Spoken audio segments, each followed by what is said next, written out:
What's up, jammies? Welcome back to another episode of Ricky's Ram Jam presented by Barefoot Wine. 28-20 win over the Commanders at SoFi, and now it's a quick blink of the eye, and we're back at SoFi Thursday Night Football to face the Saints. Can't wait to see all the Rams fans there. That is a tongue twister, you guys. Rams fans, not Rams fams, but you are a Ramley, you are family, so I guess Rams fams on Thursday night works too. Can't wait. Under the lights, we're all going to be there. It's going to be so great.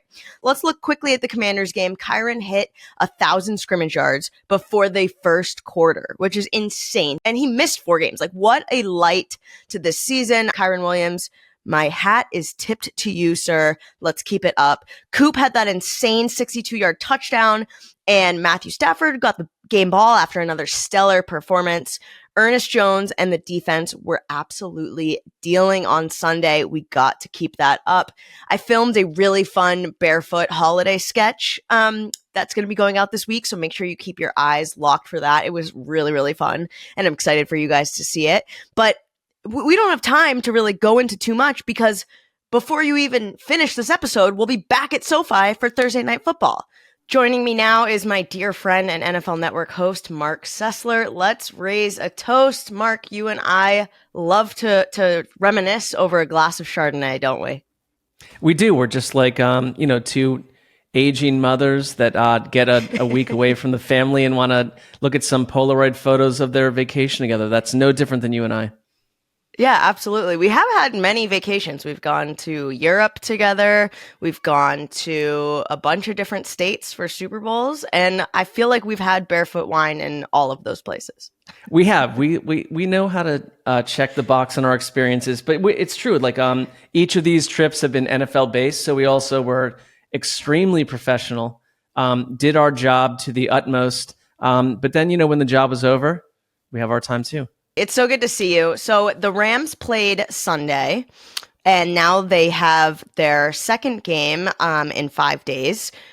How challenging would it be for you, Sessler, to play one football game, never mind 2 in 5 days?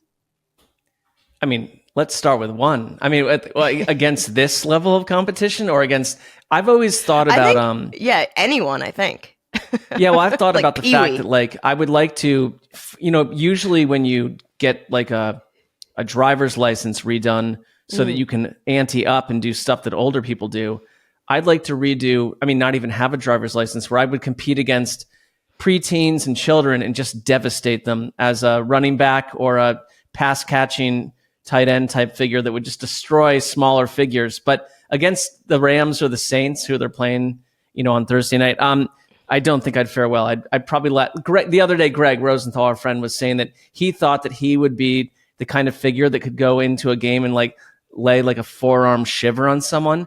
And we were like, for about 2 minutes you could, and then you would have your arm shattered because you were a small person, and so am I. So, I mean, jokes aside, 4-1 since the bye for the Rams. This team is really clicking. How did the Rams reset from the Commanders and switch so quickly to the Saints? They seem to me, and it really comes down to what I am from a distance viewing is like the Sean McVay experience that we've waited for. That, he had these teams that were pushing for a Super Bowl window and they went and did what they needed to do. And it's like totally eschew the draft process and just bring in top heavy stars.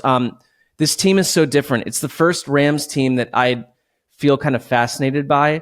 I see a Sean McVay that went through a lot personally, I think, and a lot emotionally, and is somewhere else and is enjoying coaching this team that's so riddled with young players that are learning on the fly. And they have morphed. It's kind of like that Super Bowl team where you brought in Odell Beckham, like Stafford was there, and it took them time to kind of find their way. But this team is finding their way in a different groove. And like Matthew Stafford to me feels refreshed and young. I don't know if it's just like, we live in Los Angeles. Maybe it's just the heat and the light of all that. We're getting the best version of Matthew Stafford that I've really ever seen. And the offense is starting to click. I think Puka was just a huge addition. Like last couple weeks, like Cooper Kupp, we're getting that version of Cooper Kupp. I think they're the most dangerous wild card scenario out there. And They've truly that's why it's important to watch all these games. Because if you were tracking the Rams back in week 5 or 6, you were watching a different football team.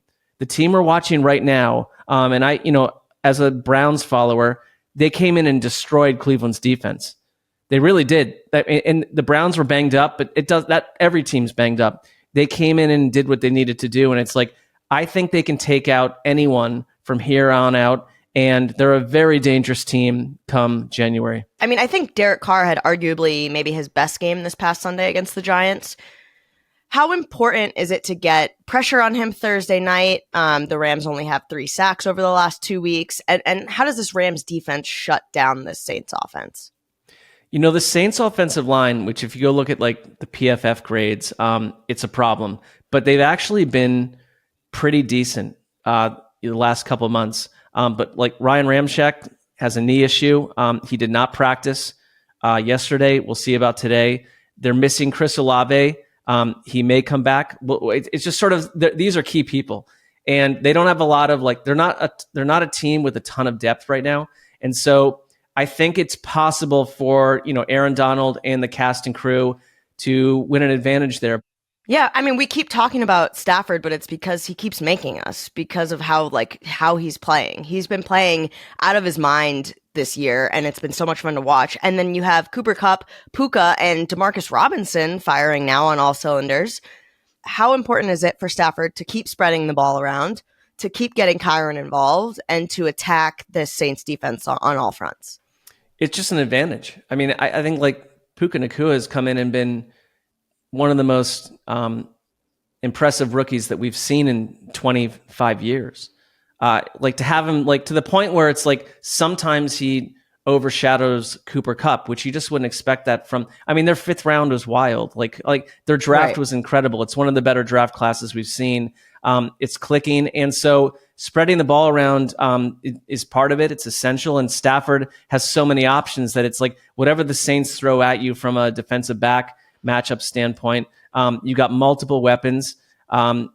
You've got your young tight end playing as well as also, and I think their ground game. And when we were in London to watch what Kieran did against the Cardinals, I believe, in the second half, where they kind of came out flat on the ground, but then the second half dominated, and then he went out with the injury, came back against the Cardinals again, and just picked up right where he left off. They're very balanced. And that it just makes it very tough on a defense. And Stafford, week to week, is putting up 3 or 4 passes that are highlight insane Matthew Stafford, top shelf scenarios with a fleet of really capable wide receivers. So they're very dangerous. I think they're very hard to defend. And that's shown up, over and over, because when they're not passing, they're running the ball. And they're this Rams offense was completely unpredictable back in August because there's multiple figures who we knew nothing about who are thriving. So it's kind of a perfect scenario, a perfect storm of all of it happening right now. And it's you've only got a couple more games. You win 2 of those, I think they're in the playoff race. I really do. And then from there, we'll see. And just on the defense side, this young defense, I know I talked with you guys about it on ATN, just this young defense. You have Kobe Turner, the conductor. You have Byron Young playing. You have Ernest Jones, been a baller this season, leading the team in 125 tackles and sacks in each of the last 2 games. This defense is so scrappy. They shut out the Commanders the first half. It's been really exciting to see this defense really grow into itself. I think it's a credit to Raheem Morris too, who is kind of continues to fly under the radar. I mean, there's this, that I was always fascinated with the assistant coach of the year award. No one else even, right. I went and looked at the odds for all these awards. It wasn't even listed. It's it is a real award and it does matter. And I think part of it, it's saying if you're Sean McVay, what kind of staff can you bring in and what kind of staff can you keep? And I know they've lost a ton of offensive people year after year. But Raheem Morris does a lot with young players that need to be developed. And the sign of a good team is developing rookies, developing second-year players, third-year players. It's happened year after year. And for them to play the way that they do, I mean, I think that's prepared for all week long. The meetings, the togetherness, the idea that a building confidence and to do that with such a young team. That's pretty unusual in the NFL.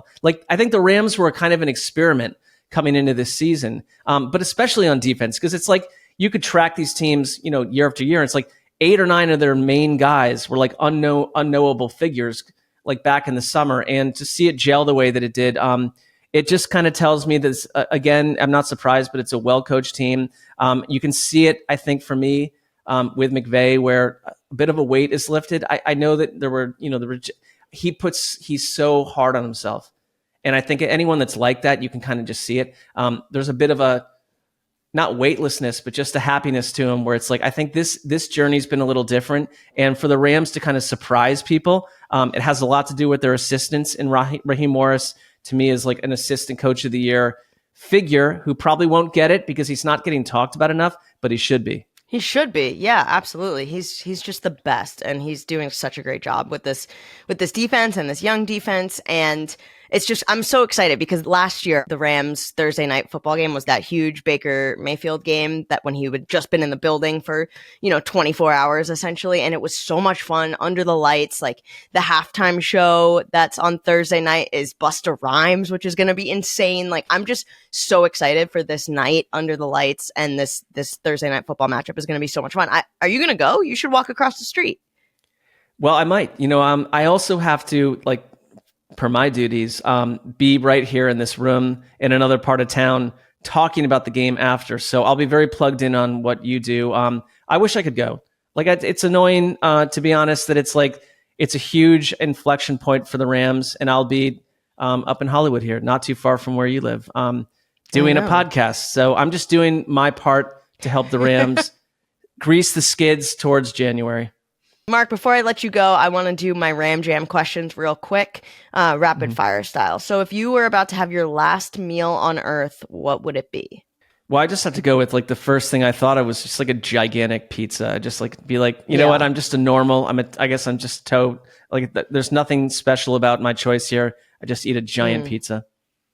Yeah, I think like when I think of you and you just said, I'm just a normal, that's probably like the least normal thing that a person could say. So that totally checks out. Okay. Fair. If you could, I'm just a normal, so I would love a pizza. If you could live in an amusement park, shopping center, or other fun place, where would you choose and why?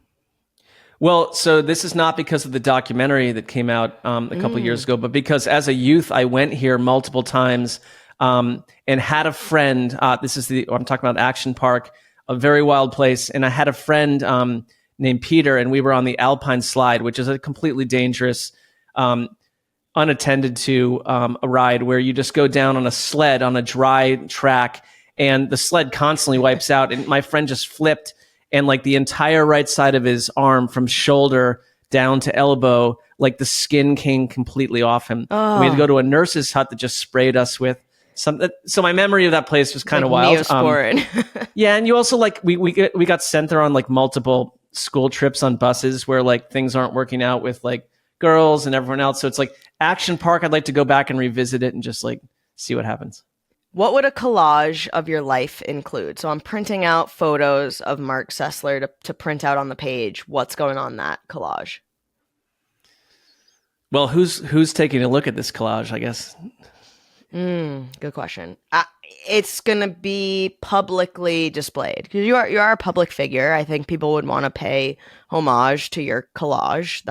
But so you can have code word, like you can have code words, code photos, Well, I do think if I would be 90 and looking back on it all, like our show when you were part of it too, just like a lot of the stuff that we did over the last 10 years would be included. Yeah. My kids would be included for sure. A ton of pictures with them. I probably would ignore things like, here's a picture of me graduating from high school and college. Like that stuff doesn't mean a lot to me. But I think pictures of friends and little moments and strange moments. Like I was just looking through a ton of photos, and it's like I do think it brings you back to a strange place. So I don't know, nothing official. Like look at my achievements, but more just like the time I spent with basically you. Oh, you and others. You would fill up a lot of my collage, Mark. You really would. And then I'd probably have like a GF, like gluten free, with like a smoking arrow crossed out, like no gluten, like stuff like that. I'd have Thor. That makes sense. Thor would be Thor would be the entire page, and then I would collage on top of him, like, because he would take up the whole thing. My dad likes to ask me, like, oh, if we were on the edge of a mountain and it was Thor or your entire family, like, who would you pick? And I always go, Dad, you don't want me to answer that. You're not going to like the answer. I would let my whole family go and save Thor. And that is true love. I think it is. You have to be real to yourself, and that's just you're expressing where your heart really lies. Absolutely, absolutely. Marc, thank you so much for your time today. I'm so excited to see you. And who knows, maybe you will sneak into SoFi, with a media pass on Thursday and get out before the podcast on Thursday, because I think it's just going to be such a rockin' time, and I will be sure to send you a lot of photos. Thank you. I mean, it is a possibility I just go totally rogue, at least for 3 quarters before, Ubering back to another part of town. Let's see what happens. I love it. Check out Marc Sessler on the Around the NFL podcast about 1,000 times a week. He's on NFL Network. Check him out on Instagram and Twitter. Wherever you would like to follow him, he's there. Trust me. Awesome. All right, that does it this week for Ricky's Ram Jam. Thanks so much for tuning in. Quick week. We're turning the page to the Saints on Thursday. We will see you there. It's all hands on deck. Let's ram it. Thanks for watching. Make sure to like and subscribe so you don't miss out on our videos.